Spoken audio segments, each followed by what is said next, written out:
Umaasa na ang init ng panahon. Thank you, Lord. Yan, ang lakas ng ulan, guys. Ang saya-saya. Nabawasan na yung sobrang init.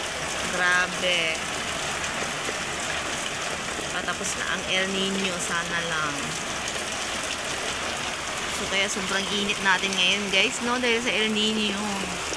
At ayan na nga, guys. Umulan na nga. Start na siya. Umuulan na siya tuwing hapon. Siguro mga 2 days na umuulan siya tuwing hapon, guys. So, saya-saya.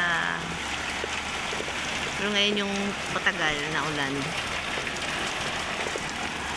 Ngayon yung tumagal siya ng mga ilang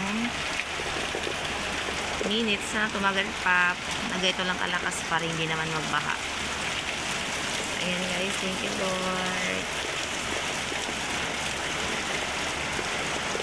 Sana bukas uulan ulit para naman makapasok na yung mga bata dahil laging walang pasok kasi sobrang init. Hey. Ayan na siya, guys. Narinig nyo yung kulog, guys.